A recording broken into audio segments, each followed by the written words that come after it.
Consignment store owners are like, why isn't everybody shopping? While accidentally creating this NASCAR racetrack in and out of their racks. If customers aren't walking your entire store, it's because your layout is telling them not to, and you don't even realize it. And for the record, I think round racks were designed by somebody that hates money. In this video, I'm gonna break down 5 things that you're doing with your layout that might be discouraging your sales. And how do I know anything about consignment stores and anything about layout? Well, I am a consignment store coach. I owned a store for 8 years, growing those sales from $13,000 a month to over $40,000 a month in less than 2 years. And I did that in a very small rural town of less than 6,000 people. So I had to work really hard to drive foot traffic to my store. And for the last 6 years, I have been teaching over 500 now consignment store owners how to do the same exact thing. I do that through Four Corners University, my membership for consignment store owners. If you want to come and join us, I would love to have you and help you out.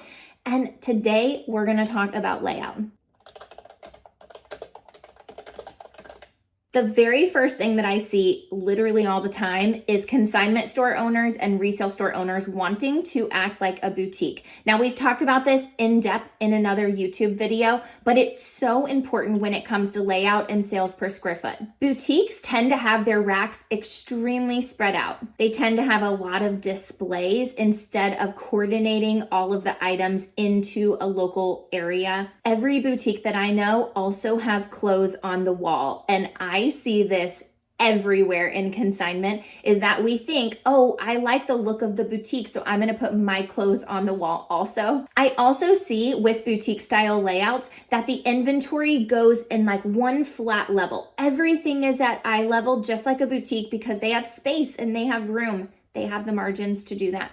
And in consignment, we need to think up. We need to think about things going upwards and, doubling our racks, things like that. Now, I know you might be thinking, well, that creates shadows and it makes it feel cluttered. There is a way, my friend, to do it where it doesn't feel that way. When you keep everything like at one level, it's like department store, it's like boutique, and we don't have the margins to play with that kind of room. The second thing that I would say is the counters. We should have 2 separate counters in a consignment or a buy outright resale store, and that would be the main checkout counter and a drop-off counter. Now remember, we are running 2 businesses in one. So we're running a full retail store in the front, and then we're running a service-based business in the back. Now, Walmart, you guys, does this so very well. And a lot of retail stores will do this, but think about it, is that the most important thing to you, which is like the milk, the eggs, those are in the very back of the store. And in consignment and in a buy outright situation, our customers' number one pain point is to get rid of things that they don't need anymore and potentially make some money for them. So they're initially probably coming to your business to become a consignor or a seller with you. And why not bring them through our retail store and pull them all the way to the back to conduct their service. This is going to push them past all of the inventory that they see and make them come to the back of the store. Now, I have people say all the time, my customers don't want to walk that far. I also get it, but if Walmart can do it and these other big box stores can do it and people stay with them, that's not why people are leaving. People are leaving because of bad customer service or really bad store layout, a bad vibe, the environment. There's so many other reasons why people are leaving. Parking would even be one of them, I would say, above walking 10 feet further. When we talk about our counters, we want that drop-off counter to be in the very back of our store, which is probably where your processing room is anyway, so it just makes sense. And then we want to move that checkout counter as close to the front door as possible. And when I mean as close to the front door, I basically mean on top of it. Obviously, you want your front door to open and we want everything to check out, with the fire marshal, but we want it to be so close to the door. Think about our stores being the most like TJ Maxx, Marshalls, Ross, and their checkouts are close to the front door. That's because they're trying to maximize square footage. This also really helps with theft prevention. And a lot of major retailers do this, and it's for a reason. And if they've already spent all of the marketing dollars figuring out that that is the best layout for their store, Why can't we glean a little bit off of them? Move your front checkout counter, not in the center of the store, not on a side wall where it's taking up a massive amount of square footage.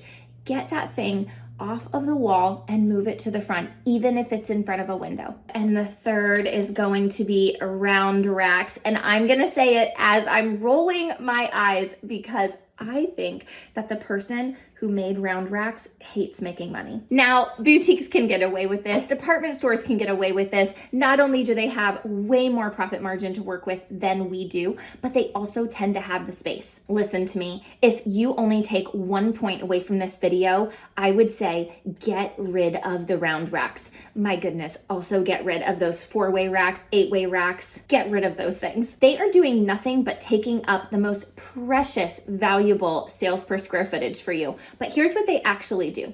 They create, little mini circles around your main floor. And this allows customers to weave and bob around your store in this pattern that they're not very familiar with. And if you go to our Ross, TJ Maxx, Marshalls, you go to Walmart, you go to Target, it is more structured so that our brain is relaxed and we're not having to think about where to go next or which direction to go in. We are automatically, sifted through a very structured circular motion. Now, we want a big circle to happen. We don't want little mini circles that customers can just weave and bop in and out of. It gives them no structure, and actually their brain is firing off because they have no idea where to go and what direction to go in. It allows all of these little mini zigzags instead of a structured retail flow. Okay, now that we've gotten rid of the round racks and we are on double H, very rectangular style racks, now what we want to do is we want to place them horizontal to our front door. So let me kind of set the picture for you. If you're walking in your front door, what I see many consignment store owners do, because they typically have this big rectangle of a space, they don't have a square. So they tend to put their rectangular style double H racks vertical to the door. So people walk in and they can just go straight down the aisle, right? Alongside of the racks. So the racks would be, parallel to the building, let's say, to the shape of the building. What we want to do instead is turn those racks so that they are horizontal, so that if your customer walked through the door and they walked straight, they would run right into the horizontal rack. Now, why would we want to do that? Well, it's because we're trying to create that circular motion that I talked about. That creates sales, by the way. So we want them to come in the door and then immediately have to go left or right. We don't want them to go straight. We want to start pushing them in this circular motion around the store because we are going to do the very best job at putting the inventory that sells the most, that is the most expensive, that customers come in for around the perimeter of the store, just like our big box retailers. And so we want to push them to go to the first section of the store that has those main items and walk around. And if they want to weave in and out of racks, they're going to weave in and out in a beautiful, big zigzag, not these little small circular bippity boppity boo racks. Do you know that there are such thing as hot and dead spaces in your store? There are places that are premium that we would want the best inventory to go in, and there are spots that are absolutely dead that we should just have counters and like dressing rooms. So here we have a layout of different spaces in your store that would be considered either premium space,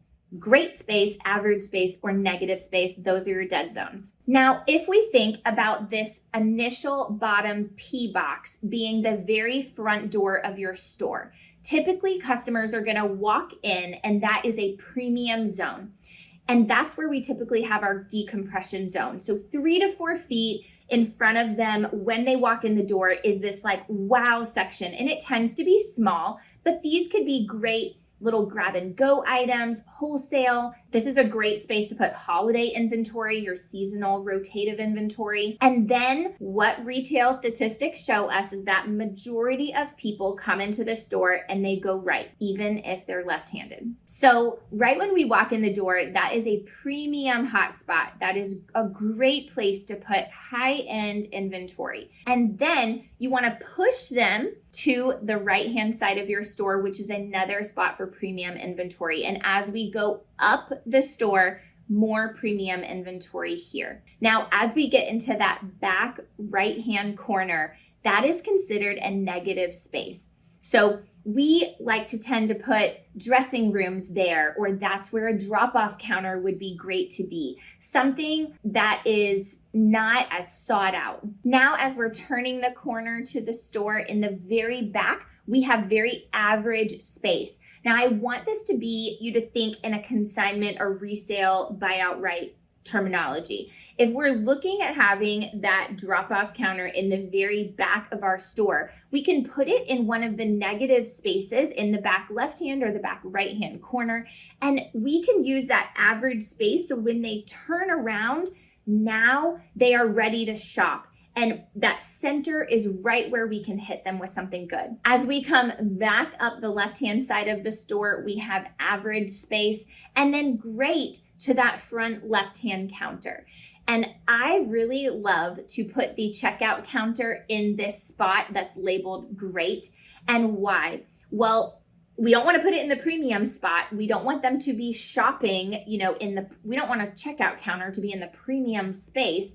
We would want the checkout counter to be to the left side of the front door. So it's in that great space, but it's still a great space. And think about it, when we have checkout counters, we can have, little grab and go items. Those are great for like little wholesale, just pick this up really quick and pop it in a bag. And so you can put a little bit more of your wholesale grab and go items right there around your counter, and it's in good hands. This would also make the very center of your store great. And this is why we want to put clothing here, because we definitely don't want to take up premium space with clothing on the wall. We want to put the clothing in the center where the space is still great and shoppable, but we don't want to take up that premium space. We want to save the premium space for everything else that's a little easier to process, that's more high dollar.